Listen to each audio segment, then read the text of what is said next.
Welcome back, friends, to Fixing My Faith. My name is Vern, and I'll be your host for the next little bit here. So, today we have an interesting subject. Why do apostates do certain things? Why do they do certain things? And we're going to talk about that. But I wanted to talk about some fan mail. I get fan mail every once in a while. Well, when I get this handed to me, there's a reason. So I got this handed to me from my biggest fan. And when I turn it over, I don't know if you can see that. There's my biggest fan. It's, in case you can't see it, it says, "Love your wife." So my wife is my biggest fan. And when I get one of these, ooh, let's see what's in it. Could be a lot of things. Could be an invitation out, maybe some tickets to the hockey game. In there. Maybe the Oilers, eh? Maybe are the Oilers in the playoffs? I don't know. I don't know if you guys are into hockey, but up here in Canada, hockey's a huge thing. I did get Oilers seats in an envelope like this once, but here, let's pull this out. Oh. What's your end game? What's your end game? I know why I got this. What's my end game? Well, we watch a lot of the apostate channels, and we want to see what's happening and what everyone's talking about, probably like a lot of you guys out there. And so we're watching, and I was planning to do, I thought of going like to the memorial night with my little protest sign, and I was going to put, check me out, check my channel out, or something like that. I was watching Goat Light Personality. He had something about love, and then he said he got sucker punched. So that kind of turned us off. Then we watched another gentleman that we follow, and he said he got put in jail. He's an elder that served 10 years, and he's really doing good work. So, and then we had that shooting that just happened, and my good wife says, and I said, well, maybe I could do something like that. Maybe go up to one of those carts and pretend I'm a worldly person and tape it. Maybe get one of those cameras and tape it all. Eh? And I started thinking about that, and I was like, I want to do it. I want to do this. And my good wife says, she says to me, she said just 3 words, and then she walked away. And do you know what she said? She says, well, until next time. And then she walks away, because that's my slogan. Until next time, live your life with love. So I get the card now. What's your end game? So my end game at the end of every movie is to live your life with love. So we all have an end game as people that are online, and we have reasons for being online and what we're doing. I can tell you, there's no money in what we're doing, but it's a good vent. It's fun. There can be fun. You can have fun with it. But what comes with this territory is being upfront with you, the audience, and letting you know our end game. I feel I've done that on my channel. But if I was to go to a memorial, I would have to respect them, because I would think, well, I'll tell you what. Let's look at a few scriptures, because I was looking. Here's what's happening, and here's why apostates do this, because it's really the watchtower has reaped what they have sown. You see, when you walk around and you're the ones that are the right ones, I'm the right one, and I can understand someone that has been in the organization all their life serving and giving everything to the organization, and then they find out at the end they get ousted or whatever, and they find out, you know what, they got out and they realize it was all an illusion. It was a magic trick with the scriptures. And we all have so many videos on that. So we get at this point as an apostate, and we realize that we've been tricked. It's been a magic trick. So then the watchtower is reaping what they have sown. So a lot of apostates walk up to these carts and trick them and say, oh, yeah. And they get the conversation going and see where it goes. Mormons do that. Mormons walk up to JW carts and do that. I've seen that online. So everyone's kind of doing it. I guess you get some hits. It's funny. Now, my end game is maybe a little different. And I think I have family that's in the organization coming out, and we all get judged for what we do. And it's actually quite serious. So here at REAP, Galatians 6 and 7, do not be deceived. God is not one to be mocked, for whatever one sows, that he will also reap. Those who sow in tears shall reap with shouts of joy, in the Psalms. John 4:37-38, for here the saying holds true, one sows, another reaps. I sent you to reap for that which you did not labor. Others have labored, and you have entered into their labor. So we when we think of reaping and sowing, it's like farming. And Jesus talked a lot about what was common to the people, and what was common to the common people, was farming, because they had to farm to eat. That's what life was about back then, just living, surviving. And so everyone was somewhat of a farmer. So for many of us, if we live in cities and we're not farmers, well, then this scripture applies down in John 4:37. He says, for one sows and another reaps. So perhaps there's farmers in your outskirts of your community, and they're putting in the farm crops, but you get to eat it. So you see you're reaping, and another one has sown. So you can take all of this stuff literal, and you can find some literal applications. But Jesus, and we all know Jesus was really talking metaphorically, spiritually. He used these as illustrations that the people could understand. And so it's what we put out comes back to us. If we're sowing barley or wheat, back then they sowed wheat and made bread out of the wheat. We do that today. And but if you get wild oats in, as a farmer, wild oats is the worst thing. You can't kill it. It's really hard to kill, and that stuff will lay dormant for like 10 years, 20 years, and then all of a sudden, if the conditions are right, it grows, and it can just take over. So that's where a lot of farmers get into pesticides and so forth. But the point of the illustration is whatever is sown. So Jesus even went on to talk about the enemy. And if an enemy comes along, and a true enemy in our day would be sowing wild oats, throwing wild oats out. And that has happened because the chemical companies wanted to sell their chemicals, and they get wild oats, they throw wild oats out. And the next thing you know, the farmers all have to buy the chemicals to kill this wild oats. You can't kill it. Even plowing this stuff under sometimes doesn't kill it.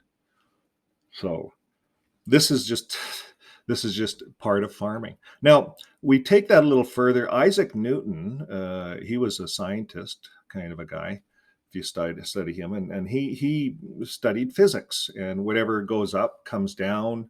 He studied momentum and the law of attraction. So whatever the inertia, so whatever you put out, there's an equal force that you get from that. And so many people have written books upon that, the laws of attraction. Basically, it all comes back to what Jesus was talking about. What we sow is what we reap. You see, so the watchtower is reaping what they have sown. And so they have used illusions and tricks. You see, the common people don't know that. That's the problem. The people in the kingdom hall, they don't know that. They're under the trick. They're under the magic spell or the illusion, and it's one big illusion. So, but here in Galatians 6 and 8, it says, "For the one who sows to his own flesh will from flesh reap corruption." So here's the key, I guess. The one sowing to the flesh will reap corruption, but the one who sows to the Spirit will from the Spirit reap eternal life. So that's what everyone wants. So there's different things that we can sow. So we could sow corruption, or we could sow to the Spirit. We could sow love, and we could be sowing love. Like I was watching that goat-like personality fella in Norway, and he was out there with a love sign, and he got sucker punched. So it can still happen. So then I ask, well, my good wife asks me to evaluate picketing. what are you accomplishing when you're doing this? When you're going to kingdom halls and things like that. So she got me thinking, because I wanted to go locally here and do some picketing. And now you have to get the police involved, and there's permits, and there's it puts you in a different category. Now you're on the target, the radar of the police, perhaps. And now we just had a shooting just 3 weeks ago, biggest shooting in the world, Jehovah's Witness in Germany, and it's huge. So do we want to be out there fulfilling what the governing body says about apostates? So this is where we've evaluated, we're reaping what we sow. What are we doing? Is it what we want done to us? So we keep going further down the scriptures. Luke talks about this. He says, consider the ravens. They neither sow nor reap.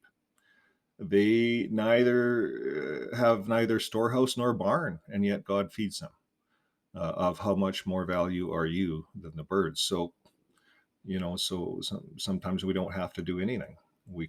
The governments are targeting this organization. They're doing the work for us. So what we're doing on the sideline is we need to make the petitions through the governments. We go to the parliament, the Be Free 2023. It's a certified petition, permitted. And this is going to the governments, not to the kingdom halls. This is with the governments. Why are we allowing these groups to be called charities? It's a good question for all citizens, not just ex-Jehovah's Witnesses. Not because we're angry. It's just a good question because it's costing the taxpayers billions of dollars. Tax-free land. These churches, they call themselves churches and religions, and they get all this tax-free land. So they're reaping what they have sown. They have become real estate type companies, out there preaching the good news, but they're preaching their indoctrination, whether it's the Mormons or the JWs or the Catholics, the Seventh-day Adventists, all the religions. Everyone has an agenda. Everyone has an end game. So then it gets me examining end games of everyone. Well, the end game of the ravens was really not to do anything. God's going to take care of it. Deuteronomy 15:10. You shall give to him freely, and your heart shall not be grudgingly when you give to him, because for this the Lord your God will bless you in all your work and that you undertake. So there's a certain amount of charity, and that's what I've said before in this channel. I know all the apostates are doing charity work because you don't make money through YouTube. I can make more money pumping gas. Ephesians 2:8-9. By grace you have been saved through faith. And this is not your own doing. It is a gift of God.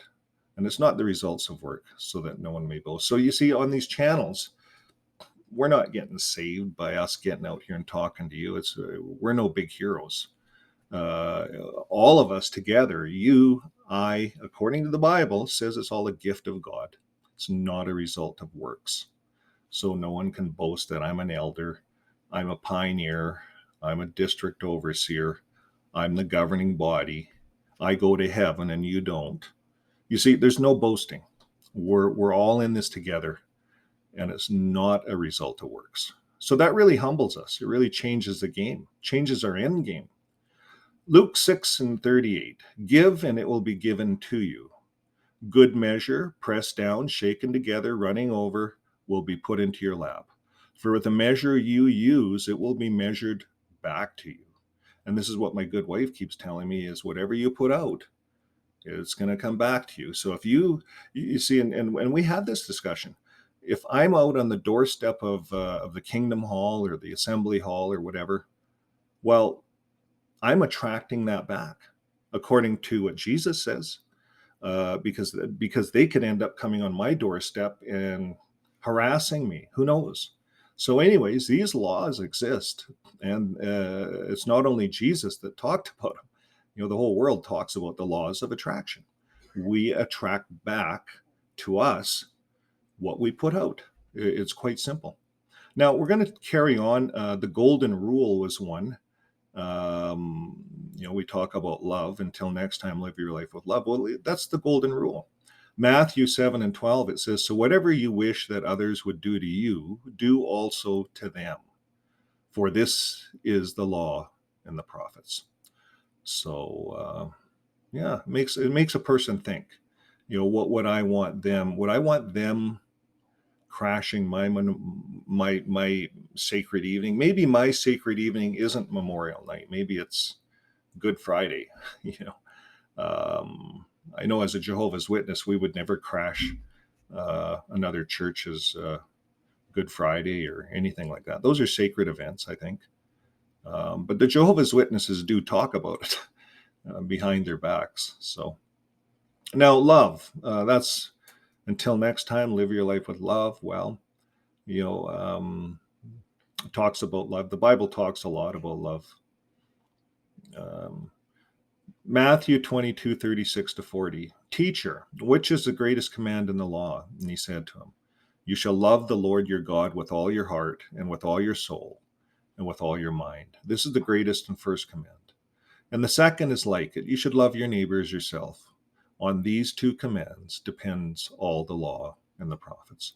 So we should love God and love our neighbor.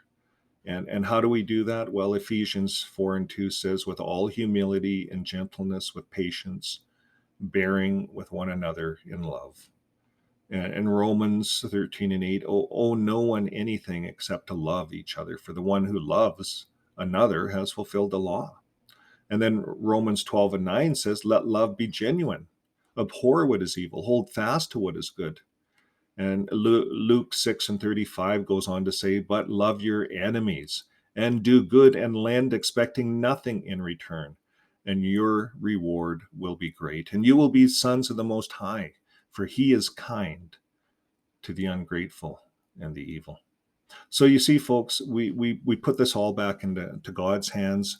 God says in Romans 13:1, and we didn't pull that one up, but it talks about in Romans chapter 13, and the whole chapter talks about allowing the governments to look after a lot of the problems that's happening at the Watchtower. And that's what our petitions do, our petition with our Canadian government. So if you haven't signed it and you're Canadian yet, just see it below. It's in the description. There's a link to it. And also a link to the Be Free 2023. It's a registered petition for at the White House, and for anybody, ex-Jehovah's Witnesses, anybody that is against child molestation and covering it up, that anybody that's against discrimination. All these groups want to discriminate, but then be charities. Well, this is what this is all about. So as citizens, we have a right to help our governments. And the governments don't want to make these decisions because they're very touchy decisions. So the governments are expecting us as citizens to get together and to have a voice and to say, hey, enough is enough. All of this stuff is old fashioned. It's a horse and buggy day, way back then. And we've advanced as a people, and we can advance, and now we can hone in and really follow what Jesus said. Jesus taught love. And when we teach love, Jesus didn't say to stone the prostitute. He says to love her. And everyone walked away. There's so many examples that Jesus gave that we can follow. And the other thing that Jesus did, I think I have it here, is the money tables. This is the next topic. Jesus wasn't just a pushover. He came in, and in Matthew 21:12, and Jesus entered the temple and drove out all those who sold and bought in the temple. And he overturned the tables of the money changers and the seats of those who sold the pigeons. And then Mark 11:15, and they came to Jerusalem, and he entered the temple and began to drive out those who sold and those who bought in the temple. So that's just the Luke, Matthew, and Mark's account. And then in Timothy 6:10, it says, for the love of money is the root of all kinds of evils. It is through this craving that some have wandered away from the faith and pierced themselves with many pangs. And we see this happening with the Watchtower right now, that there's a love of money. They're really wanting a lot of donations. They're building real estate. All of the apostate channels have identified that. And $168 million into real estate for the Ramapo movie stars. And that's what they're set up, and all tax-free. They even got into competition. We were told not to get into competitions, sports and things like that, organized. They got into the organized competition of green energy, and they won $1 million. But remember, there was 48 million given out to all over a whole bunch of people in the U.S., and they won one of the prizes. They won $1 million, and so now it's a big deal on the Watchtower site. But the love of money, it's the root of all kinds of evils as an organization. And we see this from the Mormons, Jehovah's Witnesses. They're buying a lot of real estate, and they're asking the people for a lot of money. They're burdening the people. So Jesus was against that. He drove out the money. He tipped over the money tables, and he drove them all out. And he was against that. And it's very clear here in the scriptures. Luke 6:38, give and it will be given to you. Good measure, pressed down, shaken together, running over, will be put into your lap. For with the measure you use, it will be measured back to you. So when the Watchtower kicks people out, disfellowships, discriminates, they're intolerant, they're not transparent as a charity organization. They don't tell people we do this, do this. You can't look inside and see their books. No one can. We know that there's a problem. And you see, what's happening is the measure that they've measured out is now being measured back. And that's why apostates are doing what they are doing, because they've been hurt. And a lot of them are going in, exploring, trying to get information, trying to help people on the outside that are coming out and that are hurt. So there's a lot of hurt people. And of course, the money tables have to be turned over, and someone has to do that. And that's the job that the apostates take on.